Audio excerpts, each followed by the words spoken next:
Today is Sunday, February 6, 2011, and it is my great honor to be here today with Bill Stubbs, who is a highly respected resident of Waynesville, Ohio.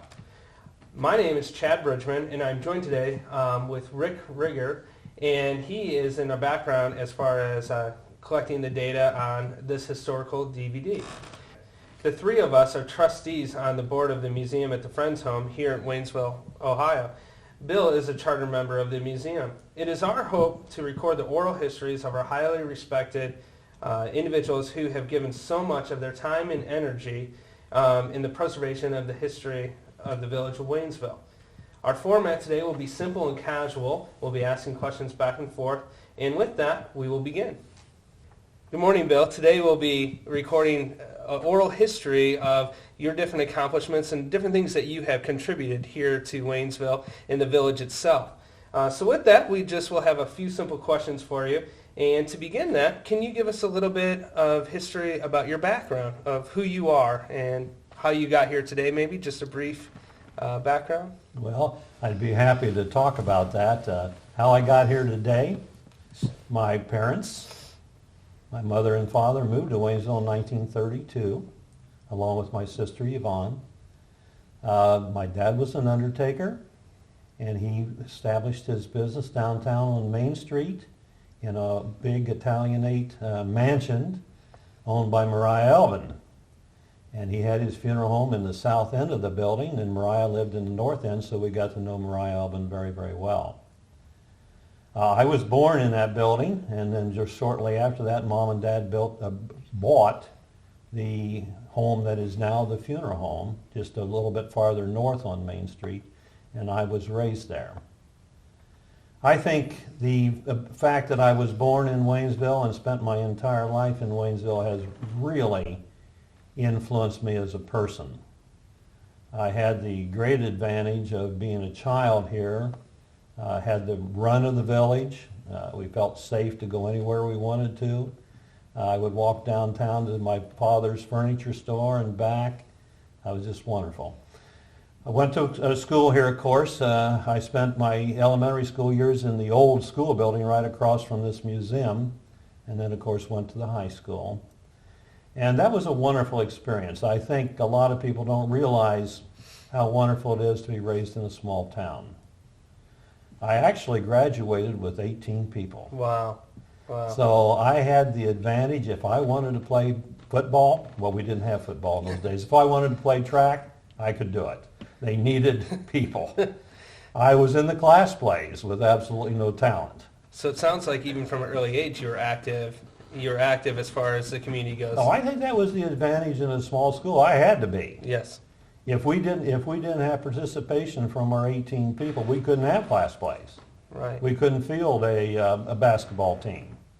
My senior year, I played in the high school band with absolutely no musical talent at all.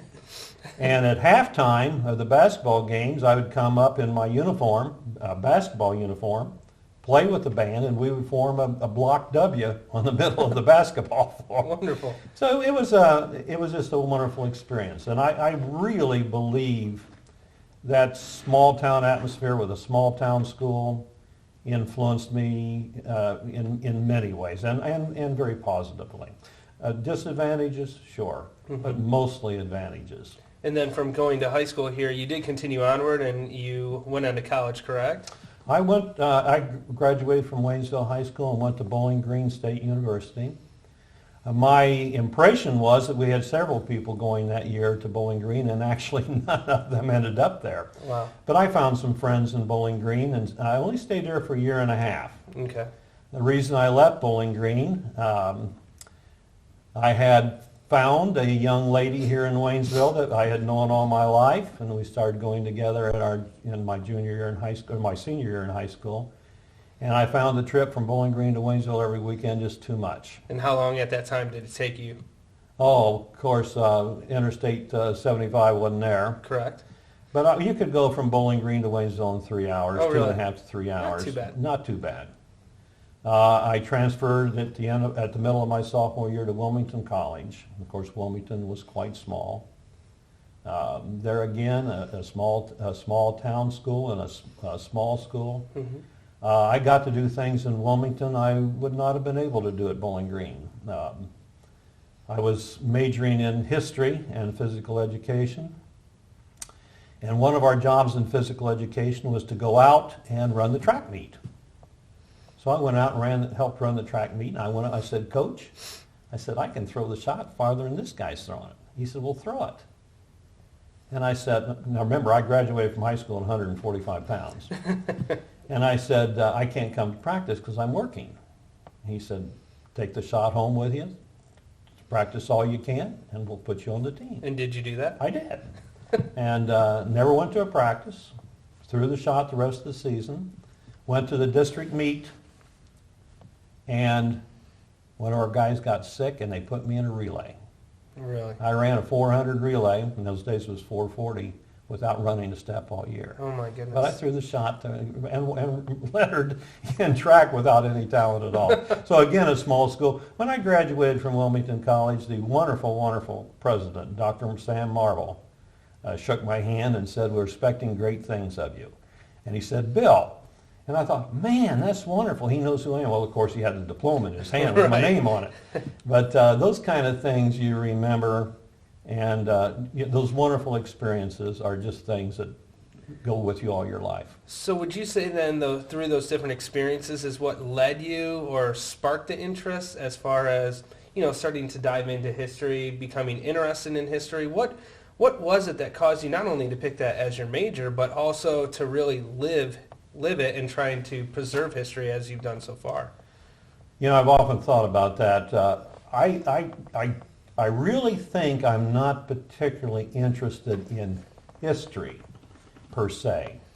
I'm interested in things that occurred in the past, and there's a difference there. Could you explain that? Yeah, I think I can. My mom and dad always encouraged me to do what I wanted. When I went to Bowling Green, I majored in science. That was going to be my goal. And then I decided to change a career pattern. And when I went to Wilmington, I did some exploration and ended up wanting to teach history. We had a professor there that was the major history professor in this small college of Wilmington. Mm-hmm. And he was a wonderful, wonderful man, Dr. Willis Hall. And I took, of course, umpteen history classes from him. He had a procedure every day. When you went to class, he would take his grade book out, and he would take a pencil without looking at the grade book, and he would look down to the name in the grade book that his pencil landed on, and that person got to do the resume. And he would say, Mr. Jones, tell us what happened in our last class. And you would take your notes and give the resume of the class. That was purely at random. Mm-hmm. Well, my junior year in college, I went to summer school. Drove to Wilmington for one class with Dr. Hall and drove back. And he did the resume. Well, I was a young, beginning senior, summer before my senior year, and newly married. And I went to class late every day. I'd walk in late to Dr. Hall's class, and he would get the resume, and he'd, at random, go down, and the first day it said, Mr. Stubbs, give the resume. I did. The second day I walked in late, Mr. Stubbs. I had the resume 5 straight days at random. So you remember things like that. But in a more serious way, my history, my dad and mom were antique collectors all their life. They lived in a historic home. They had an interest in history. And I think it just sort of naturally came to me. Now, my love of history mainly is local, Waynesville. Correct. And genealogy, because I just love doing genealogy for my own family. I have no interest in doing genealogy for other people. Sure. But when you live in a small town like Waynesville, I was walking down the hill one day from our house to downtown Main Street, and I went by St. Mary's Church. And St. Mary's is a wonderful old building, beautiful stained glass windows. And I thought to myself, well, that building has been here now for like 130 years at that time. And I thought, well, I've been in Waynesville half that time.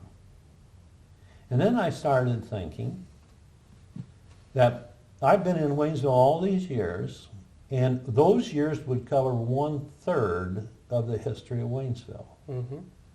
So if a man came to Waynesville as a child in 1797 and lived to be 75, it'd take him up past the Civil War. Mm-hmm. And then the next person born that time, living 75 years, would take you up to the 1950s. And then here I am, the third, so 3 lifespans would cover the history of Waynesville. Wow. And I thought, how terrible that that could happen, and yet we know so little about the history of Waynesville. Correct. One thing that's always intrigued me, and I don't think I don't think I'll ever find an answer.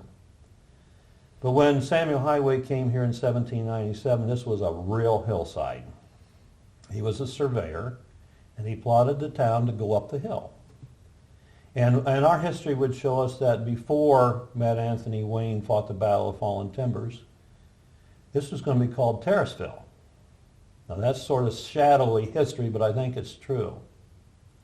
So to build a town on a hill, you have to terrace it. Mm-hmm. How in the world did they level off the areas that would be 3rd Street, 4th Street, etc., with the hand tools and so on? And there's never I have never read any history about that project. I would really it would just be wonderful to know how that happened. But yet all the streets are staggered up and flat. All the streets are terraced. And none of the houses are built into the hillside or anything like that. And some of these houses were quite early. So this was done very soon after Waynesville was founded. It is truly amazing.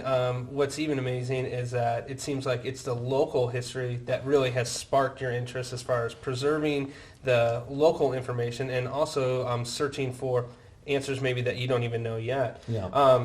A minute ago you talked about resumes, and part of your resume includes drafting and helping put together Waynesville's first 200 years. Was it the love of Waynesville that you felt like it needed to be documented in the book? How did that come to be as far as putting that together in a publication? Oh, this is one thing that I'm really feel proud of, that I was able to help with the 200-year bicentennial book.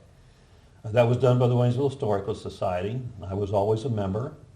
The Historical Society started 1 year, and then Marilyn and I joined it the second year and been a member ever since. And not to date you, but when did you begin on that board? On the Historical Society, I think it started in 73 and we joined in 74. And you have maintained an active membership the the whole time? Been president over the years several times and secretary quite often and that type of thing. Mm-hmm. But the Historical Society wanted to do a bicentennial book. We had a book done in 1972 for the sesquicentennial. We had the homecoming edition of the Miami Gazette in 1947, 150 years. And we had the 1905 and 1906 homecoming editions of the Miami Gazette. What we wanted to do in the Historical Society was bring that history up to date and develop a history for the 200 years that would pretty much emphasize more recent history along with the past. So we formed a committee. I became chairman of that committee. We had a wonderful committee, and this is a pleasure that I'll remember for years, but one of the members was Burnett Butterworth. Mm-hmm. Now, Burnett at that time was probably in his early 90s. His mind was as clear and sharp as any mind I have ever been able to see. I asked him one day about the Guston livery stable which was back of the Hamill House, and he said, well, Bill, he said, I don't know, but I remember standing in the building talking to, and he named several people, in 1913. I said, Burnett, you don't remember talking to these people in 1913? He said, yes, I do. Really? And he did. The conversations that he had. And so we went ahead. Paul Hefner became the coordinator with the publisher. Sevilla was the editor. Dottie Hawk supplied us with the advertisements and the money to do the book. we just had a wonderful group of people, and each person did their job and did it extremely well. And I'm proud of the book. I think it came out extremely well. And it has sold many copies, We correct? had ordered 1,200 copies and pre-sold, and most of them were gone, so we reordered again, and we still have those copies. We still have some of the reorder. Quite an accomplishment. So we put actually we took the 1972 book, the remaining copies, and stored them in Lebanon Citizens National Bank. And we brought those out in 1997 when we sold the bicentennial book and resold those. We kept 20 of those and put them in the bank. And we kept 100 copies of the bicentennial book and stored them in the bank. We planned to bring those copies out, let's see, 1997, 2007, 2000, in 2022 when we write the next book. Okay. So 2022 will be the 225th year book. And there are plans, and I hope we accomplish that, to write that book. I remember telling Burnett when we were writing the 1997 book, I said, I would like to be involved in the 2022 book.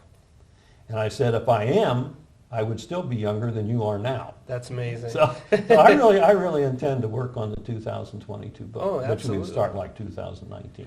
Absolutely. And when we do that, we'll sell that book, hoping to bring the history of Waynesville even further Updated. advanced. And then sell the remaining copies of the other two books so people will have the opportunity to purchase those books. That is wonderful.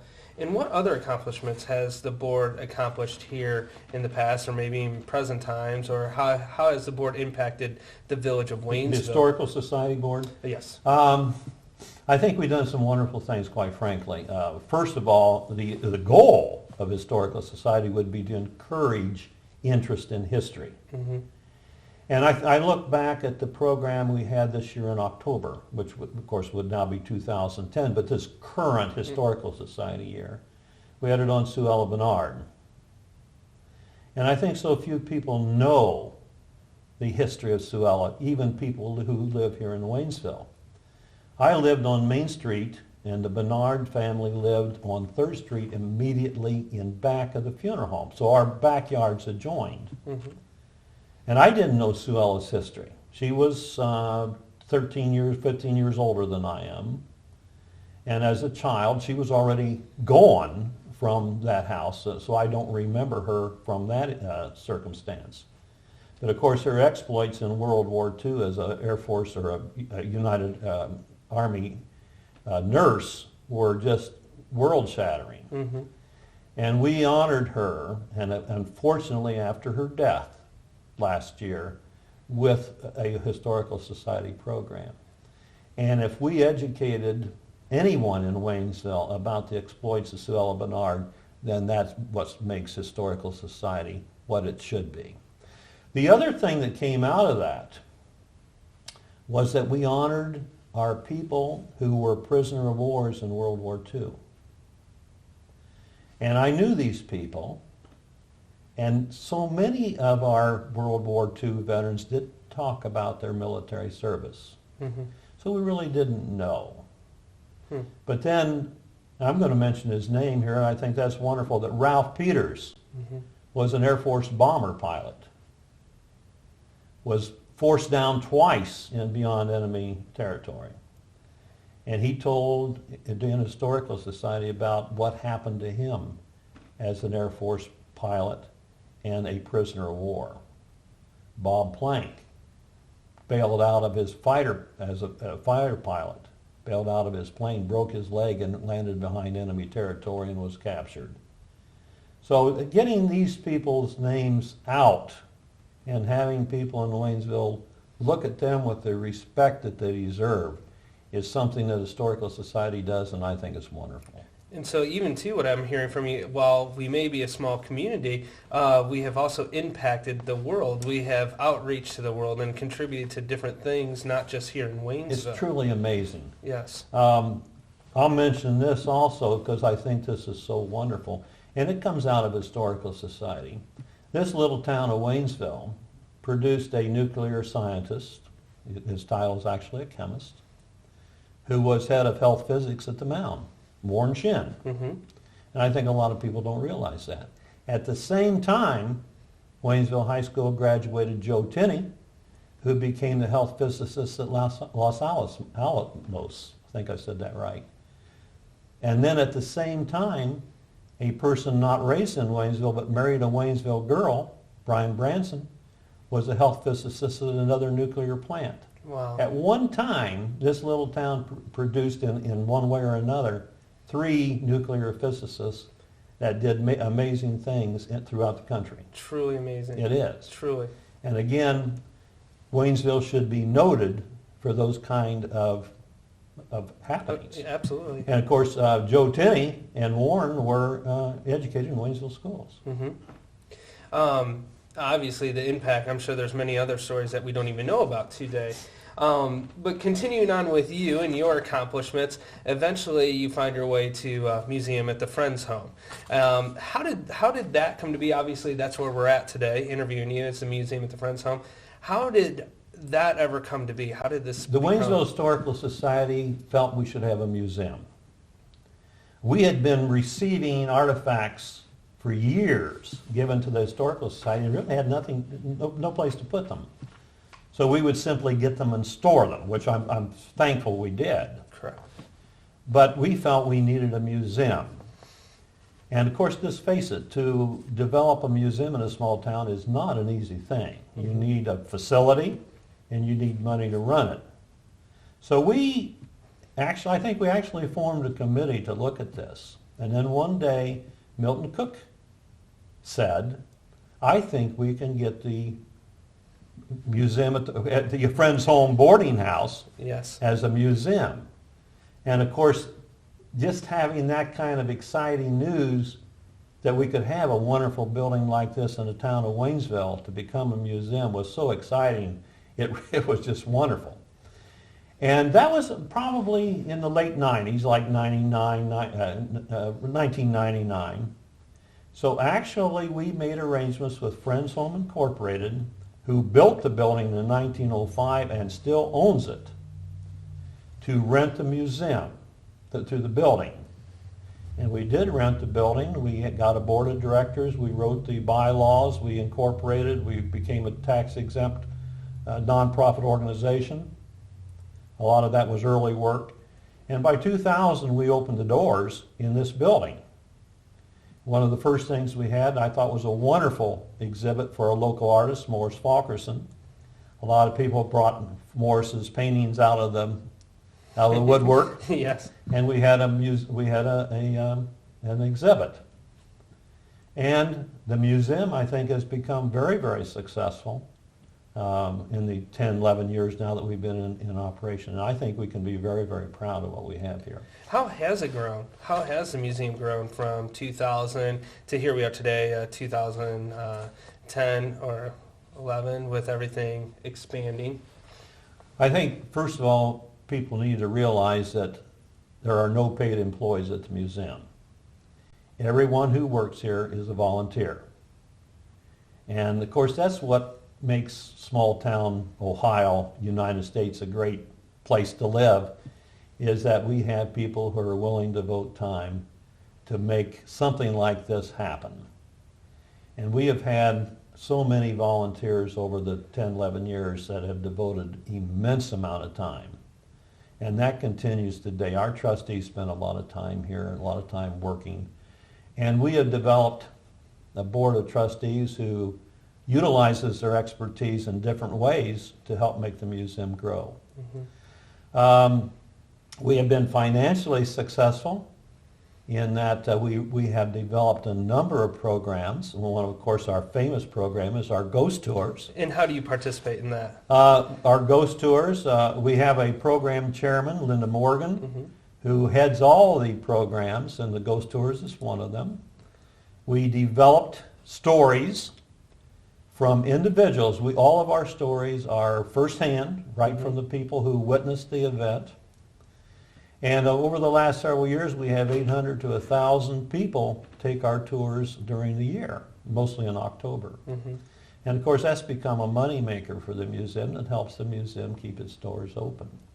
We have other activities, again, run by the volunteers. We keep the museum open several days a week. We have had many, many people donate artifacts to the museum. Mm-hmm. And of course, that's so wonderful that we can save these artifacts. Because I believe I'm correct in saying when you first opened the Friends Home with the original trustee boards, you probably didn't have enough items to fill every single room. We had Is no that items. correct? Okay. We had no items. And so now, One of the first things, Jim Ryan, who owned the lumber yard, came to us and he said, I have office supplies that I would like to donate. So we took them. We have a room to this day that's pretty much highlights the Waynesville lumber yard. He gave us a roll-top desk, the records, the logs, some of the office equipment, right, and we opened that door that room as an exhibit. right. We had things from that the Waynesville Historical Society had collected over the years, and the Waynesville Historical Society gave those things to the museum. And some of our clothing here in the Quaker clothing room, that type of thing, had been collected early on over the years. Mm-hmm. And then, of course, things kept coming in. We had people donate items from their attics and from their households. And, of course, I would have to say that a lot of our articles here are original to the Friends Home when it was a boarding house. Correct. We have some wonderful furniture that, some of the furniture had been here since 1905. That's amazing. So we have artifacts that were local to the boarding house, and then just a lot of things that were owned by people in Waynesville that wanted to keep them historical to Waynesville. We have one room, the New Burlington room. Of course, as we all know, New Burlington was torn down in the Caesar Creek Lake project. Mm-hmm. And we managed to keep some of those New Burlington articles. So things like that just make it all worthwhile. So as a trustee member, you have seen the Waynesville Museum at the Friends Home actually grow from a single item, let's say, to now where you have a room that we're capable of having a rotating display, because we do have a backlog of items that we want to be able to share with individuals. So much so as real people here that have dedicated their time and energy to Waynesville, such as yourself. Dr. Marielle Cook kind of comes to mind here, that we have some of her artifacts here on site for you to see. Are there any other individuals that kind of come to mind that you helped with or helped acquire pieces of their information and help bring that here to Waynesville for the museum for people to see? Yeah, of course, it's difficult to enumerate many, but Sure. For instance, in this one room here, we have a wonderful, unbelievably wonderful hair sample made into a piece of art, framed, from a young lady named Janny. And her father was the local drugstore owner. And of course, Janny is almost a unique figure, not unique, but a historic figure in Waynesville, that he graduated from Waynesville High School. I think he was in the second graduating class that Waynesville had, and was one of, I think, 3 people in the graduating class. Stayed in Waynesville, became a drugstore owner, which was down on the corner, which is what we call Cadwallader Hall. Moved his drugstore up to a building that now houses American Pie Antique Shop. Kept it there all these years, till eventually moved into the fudge store next door, and now down to where it is. But he was sort of a local hero. You go back in the history of Waynesville, he served on all the committees. The homecoming edition of 1905, 1906, he was on the committees for that. And we have some artifacts from him. Of course, you mentioned Dr. Marielle Cook. Dr. Marielle Cook was such a beloved person in Waynesville. Got to know her personally, of course. And to have pictures of Dr. Mary when she was a young, beautiful woman, as well as pictures of her when she was 94 years old, to have some of her equipment is just wonderful. And so growing up here in Waynesville, you got to know her quite well, is that correct, as far as your childhood? Dr. Mary was my childhood doctor. Mm-hmm. Her office was in what is now the Lebanon Citizens National Bank, which was Waynesville Bank Building. And whenever we needed a doctor, we would go in to see Dr. Mary, and her office, I can picture her office very well. She had a little tiny child's chair there that you would go in and sit in. And I think we have a picture of that here in the museum. And of course, that was sort of a local thing that when you went to Dr. Murray, you got to sit in her chair. That's wonderful. Kind of switching gears a little bit away from the museum at the Friends Home, what can you tell me about Waynesville Wanderings and how that came to be, how that started? Of course, that was a museum project. And it was done really by one person. One person started it and really spearheaded it, and that was Judd Yalcott. Mm-hmm. Judd had done this type of project before and just spearheaded the whole thing from beginning to end. He got funding through a grant, and the grant actually paid for the project. And then we produced so many copies that we were able to sell here as profit for the museum. And it was copies of what? How did you participate in that project? How did I personally? Mm-hmm. I did not have too much to do with the production of it. Like I say, Judd took care of that. He did all the camera work. He did the editing and that type of thing. I was able to do one or two stories that was put into that. That appear on the DVD? Yes. Mm-hmm. And what were those stories pertain to? One of my interests, I guess this goes back to my interest in history, was how Waynesville came about.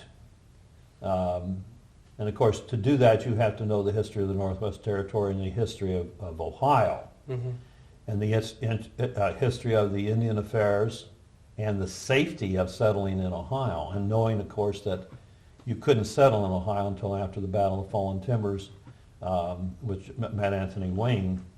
I developed a little narrative about how all that came about that made Waynesville safe to settle.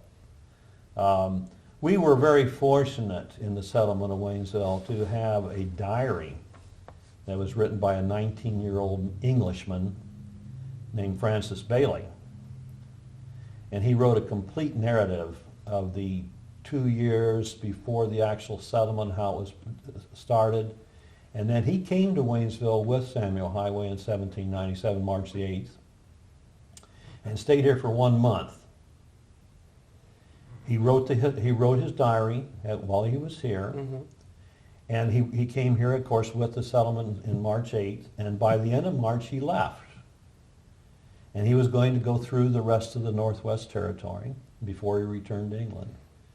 And one of the factors there was, as he was leaving Waynesville and got down to the Cincinnati area, which of course was the metropolis at the time, he went on the Ohio River in a boat. And as he was traveling down the Ohio River from Waynesville, he saw in a canoe an old man, a dog, and the man had a rifle.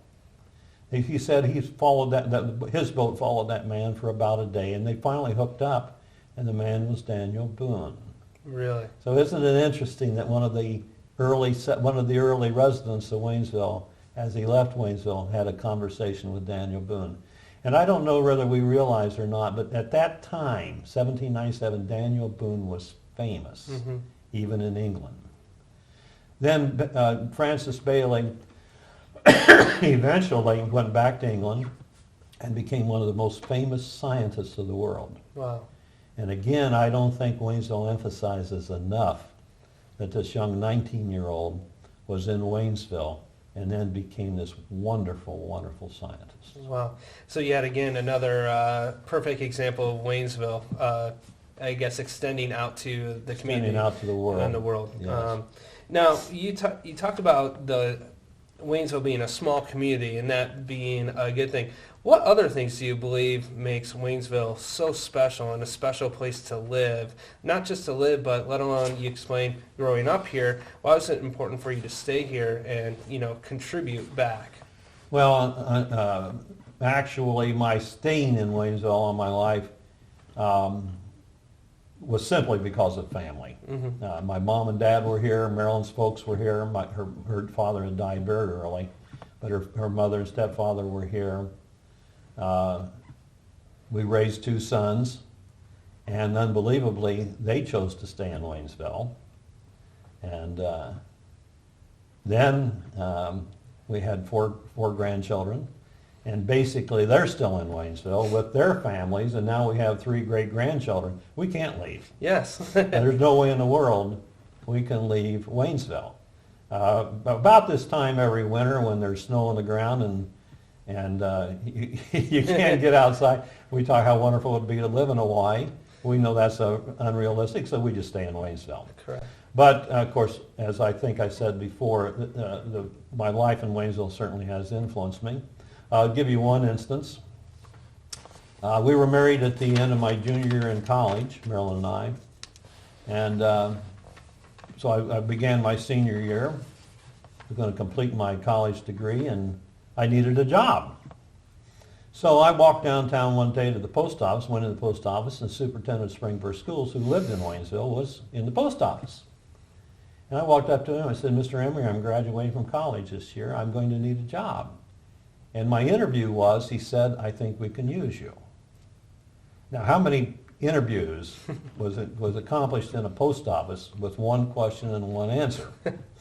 I had to go see the county superintendent, Raymond Hatfield. And I went into Raymond's office, Mr. Hatfield's office, and I had my interview, and he said, Bill, he said, you remember when I lived in Waynesville, and your mom and dad had me in for dinner, and we had milk. We had ghost milk made into ice cream. He said, do you remember that? I said, well, no, I really don't, but I knew it happened because we had talked about it. And that was my interview with the county superintendent. About goat's milk. About ghost milk. And about my mom and dad and about his living in Waynesville and such. So I had my first job offer from a resident of Waynesville, got my county superintendent who was from Waynesville, and taught at Springboro. Mr. Emery was my superintendent for only 1 year, and then he retired, and I had a wonderful, wonderful, wonderful superintendent who I considered to be one of the best school people I ever knew, named Ray Perez. And Ray treated me like a long-lost son. I wasn't that much younger than he. But going to Springboro schools probably shaped my life as much as anything because my first year of teaching, 22 years old, right out of college. And what were you teaching? I taught, these are my classes, my first year. I taught Ohio history. I taught economics. I taught sociology. I taught high school health. I taught 8th grade health, 8th grade boys physical education, 8th grade girls physical education, 7th and 8th grade boys and girls physical education, and a class in psychology, and a full year class in high school spelling. I coached junior high basketball and track. I drove the school bus morning and night. That was a full day. I was going to say, that keeps you pretty busy. I had no room of my own. I traveled every period from room to room. But you learn a lot. I'm sure. And I stayed in Springboro for 8 years, taught there. And during that time, again, such a small school in those days, I coached golf. I coached the class plays. I was in charge of summer school, which I started. I was in charge of adult school, which I started. And of course, Mr. Emery had been my first superintendent. I made $3,500 a year. I did all those extra jobs because needed to. Mm-hmm. And eventually I thought it was time to leave. A friend of mine had moved to Kettering, and Charlie Nolan was a principal at Fairmont East High School. Now Charlie and Jane Nolan lived in Waynesville, and Jane Nolan's father was Alva Emery, my first superintendent. Mm. So I went up to Kettering and interviewed, and I got the job at Fairmont East High School. And I taught there for the rest of my career with the time at the board office. And Mr. Nolan, of course, knew me. I had taught his wife how to swim. I taught his son and daughter how to swim at the pool here in Waynesville. So they needed a principal for summer school, and he gave that to me. And my third year there, I became a unit supervisor, which was a building principal. And of course taught under Charlie Nolan, who was truly an outstanding principal, just perfect. And of course I was hired by our superintendent, Chet Roush, who was the finest school person I've ever known. And then from there, obviously you had a lovely career as far as educating others. And I would say that that probably has rolled into where we're at today, where it seems today that you still enjoy teaching people about the history of not just other items, but as it pertains to Waynesville. I've had the fortune of seeing you also lead a ghost tour down on Main Street and seeing people as they interact with you, but where you're capable of tying stories together, where I think sometimes it's easy to read something in a piece of paper and get lost with details and facts, where you have the unique talent or ability to draw all those stories together and how those stories are connected and how they interact.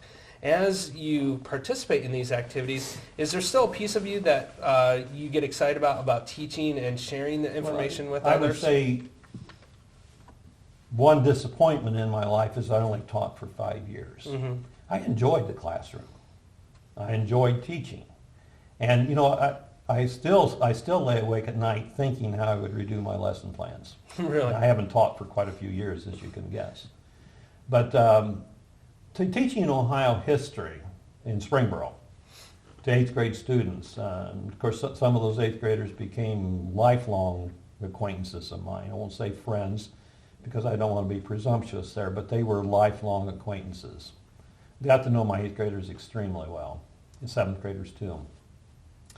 When I graduated from college in 57, started teaching right away at Springboro. In the summer of 58,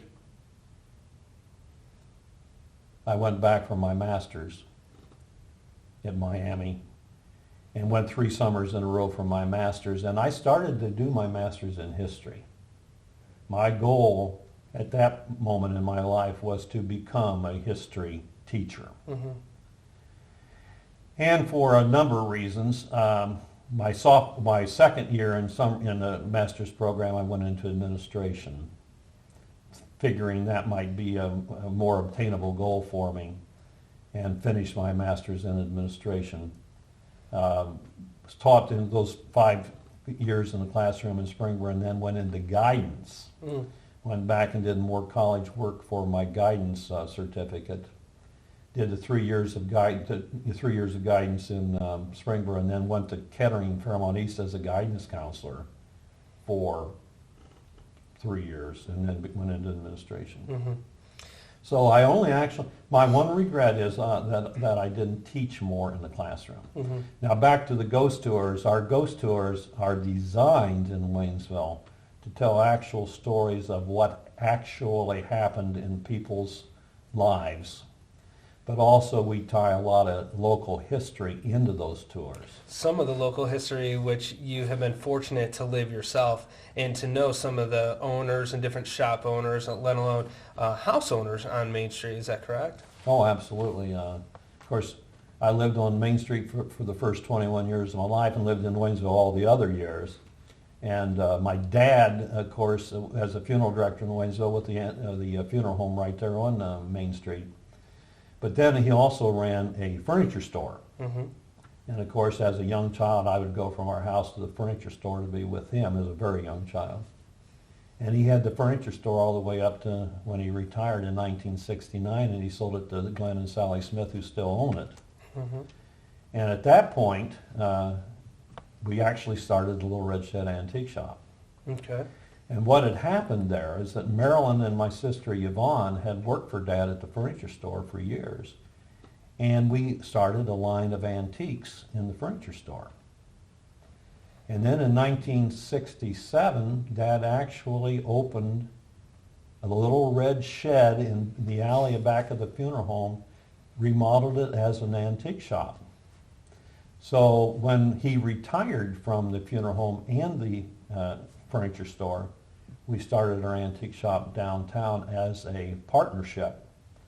And of course, we still have the Little Red Shed today. That's and of wonderful. course, Yes. that to me is history. Mm-hmm. We get artifacts, we get antiques, and those things are history. Mm-hmm. And I think that's what makes history come alive, when you can look at an object and know its history and know how it pertains to the history of the world, the history of Waynesville, and that type of thing is just wonderful. As in how it pertains to today, right? How it links together. Yes. We talk a little bit about the the funeral home. At that time, when your parents started, it was of course called Stubbs Funeral Home. Now it has been changed to Stubbs Connor Funeral Home. You don't have to drive far here in Waynesville to find other things that may be Stubbs related. Stubbs Mill comes to mind. Is there a reason for that? Why you see the Stubbs name everywhere, or is it just an uncanny event? Or Well, of course, we're the only Stubbses that ever actually lived in Waynesville. So any Stubbs name that you see here is my family, my mom and dad. But the Stubbses, Thomas Stubbs came to the New World in 1710 as a Quaker. His father and mother stayed in England. His father was in the military, in the English military. But Thomas, as a young man, became a Quaker. And of course, Quakerism at that point was quite new.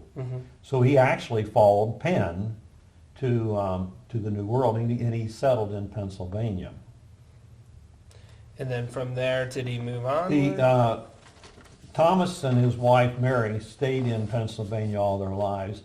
And then one day, a family moved from Pennsylvania to South Carolina.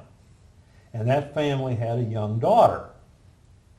So Thomas's son, John, decided he better move to South Carolina too. So he followed this young girl to South Carolina, and of course they married there in South Carolina. His father-in-law, Joseph Maddox, was a wealthy millwright who founded the Quaker settlement of Wrightsboro in Wrightsboro, Georgia. So all the Stubbses and Maddox moved from their community in South Carolina, which was Cane Creek, over to the new settlement in Wrightsboro, Georgia. Now this may sound like a long way getting to it, but I'm coming to your question. You're fine.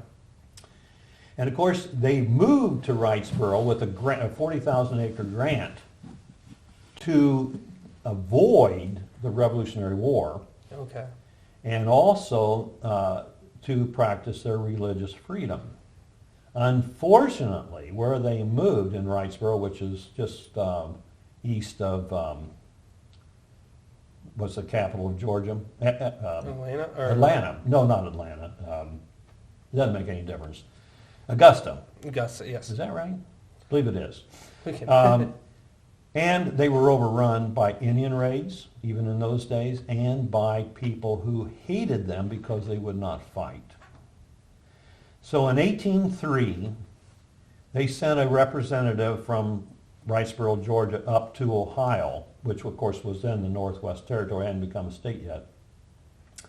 And they found land in Ohio which was had religious freedom and anti-slavery. And so they migrated to Ohio en masse, the Joneses, the Maddox, and the Stubbses. And of course, we are all three interrelated. My family actually moved to West Elkton. My family's brother, Isaac Stubbs, stayed in Lebanon. And he developed a mill in Lebanon on Stubbs Mill Road. So actually, Stubbs Mill Road belonged to my fourth great-grandfather's brother. And Isaac then owned the Golden Lamb. And the Stubbs family owned the Golden Lamb from 1846 to 1912. I think those are accurate dates. And of course then the Golden Lamb passed to the Jones family, who was part of that Jones Stubbs Maddox that migrated from Georgia in 1803. The family that Portmans own the Golden Lamb today, and of course Rob is our U.S. Senator, and his grandparents were the Joneses. So that's how the Stubbs name came to Lebanon. The Stubbs name in Waynesville is my mom and dad. And of course then you have Stubbses, Maddox, and Joneses from Lebanon to Waynesville to West Elkton and in our whole area. So the Stubbs have obviously been very active. You even mentioned how your family, so much so as your mom and dad, and growing up in the older buildings, have really influenced you as far as wanting to learn more about history, being an active part of history, but more so tying the past to the present. Yep. I can't think of a better example of tying the past past to the present as far as Waynesville goes, other than, and it would be hard to overlook, would be the Ohio Sauerkraut Festival. You smile because there is a history line there, and if we could, I'd like to talk about how that established, but I'd also like to know what was your role in the festival as far as where it is today. Again, this is a small town story. We started our antique shop on Main Street in 1969. You can imagine there weren't a lot of shoppers. At that time, there were two other antique shops, by Jones and Lena Scholl. And of course, we had other businesses in town. So in early 1970, we held a meeting in our antique shop, Little Red Shed.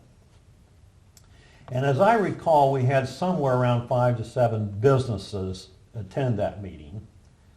And it was discussed that we would have a sidewalk sale to promote business. So we agreed that we would have a sidewalk sale. And we determined we'd have that the second weekend of October because it was Fire Prevention Week, and we would tie it in with a fish fry by the Waynesville Fire Department. So we were going to set up a sidewalk sale.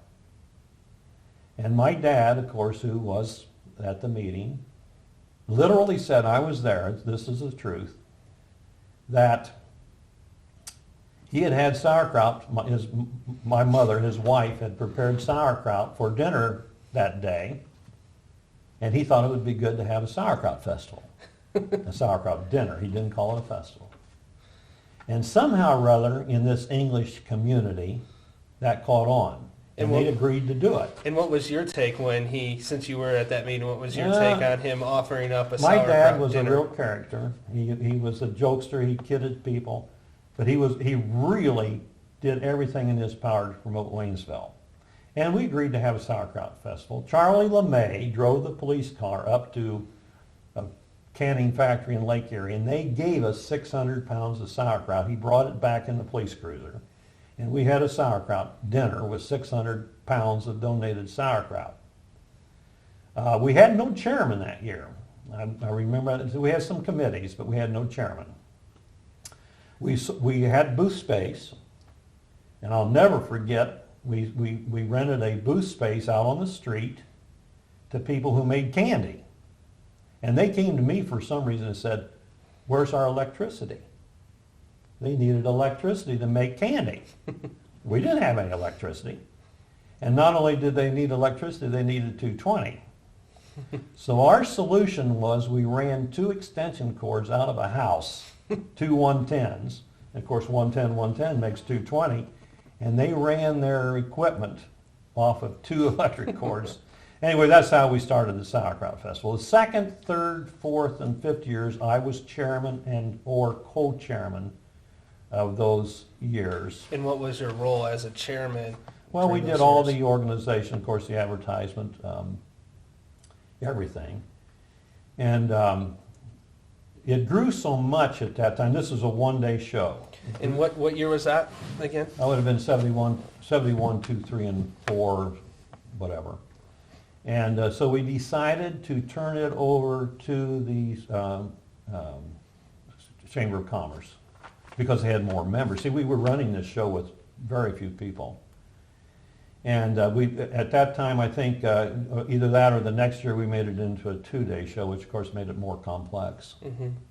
But Waynesville has become noted for its sauerkraut festival. I think people in many, many areas, we have in our craft booths now, I think we have people representing probably a majority of the states in the United States. Mm-hmm. So we've become very well known for sauerkraut. But my dad was very instrumental in that. Mom helped with the cooking and the sauerkraut dinner and all that kind of stuff. And of course, I will say that right now our family, I've kind of bowed out of it. I was entertainment chairman for 25 years. But right now, son Dave and grandson John and grandson Chad, people like this are still in the family, are still heavily involved. And we have a great-granddaughter, 2-year-old Ava, whose picture was taken last year with the sauerkraut shirt on as one of the members of the sauerkraut festival. So we're heavily involved in sauerkraut. And did you have any idea, starting back then, that you would see it grow No. to the level that it has No. grown today? And I think it's a miraculous thing that our festival has been run by volunteers, and of course with the chamber, in such a unique manner that it's existed for all this time. And not only existed, but has been highly successful. So a lot like the Museum at the Friends Home that you participated on and other different events that you participated with, it seems like it all started somewhere with an idea, and from that idea and through volunteers and your participation, maybe influencing or getting others to join as trustee members, has really helped grow this community as far as, preserving information, but yet still moving it forward at the same time. Yeah, I'm going to revert back here for a minute into interest in history. And I think one thing I must mention in my interest in history was that my wife's family, her name was Gons, Marilyn Gons, had such a unique history in the village of Waynesville. Her first ancestor came to Waynesville in October of 1797, the year we were founded. His name was Smith, Reverend James Smith, and he went back to his home in Virginia, returned to Waynesville and settled here. Her sixth great-grandfather, step-grandfather, who married her sixth great-grandmother after the death of the grandfather, was one of the co-founders of Waynesville, Dr. Evan Baines. His stepson, Joseph Chenoweth, was my wife's ancestor. So Dr. Evan Baines, Marilyn's ancestor, came to Waynesville the day it was founded. The Good family married a daughter of Reverend James Smith, founded the Methodist Church here in Waynesville. So she has had relatives, the Smiths, the Goods, the Gons, the Chenoweths, the Hendersons, the Hartsocks, in Waynesville throughout its history. And one reason I became so interested in Waynesville history is I did her genealogy, and all of these people who did so many wonderful things in Waynesville over the years certainly led me to a deep interest in Waynesville. That's wonderful. Well, it definitely goes without saying that catching this history and being able to have this around for the years to come, I would argue that we'd be hard-pressed to find people that would not agree with us in saying that you have also played a vital role in Waynesville, participating, dedicating. You talk about others dedicating numerous hours. I think it'd be safe to say that you too have dedicated numerous hours and time participating in different activities. So I would say on behalf of myself interviewing you today, I'd like to say thank you for your participation here in Waynesville, preserving items, preserving today's history, but let alone sharing the information so that way we can proceed moving forward to share it with, as you said, Ava, my daughter, as we continue to grow and learn more and also continue to document Waynesville as it continues to grow. From me and from Rick, who's operating the camera today, we would like to say thank you to Mr. William Stubbs, a.k.a. Bill Stubbs, and we'd like to thank you for taking the time to talk with us today. Thank you very much. Thank you.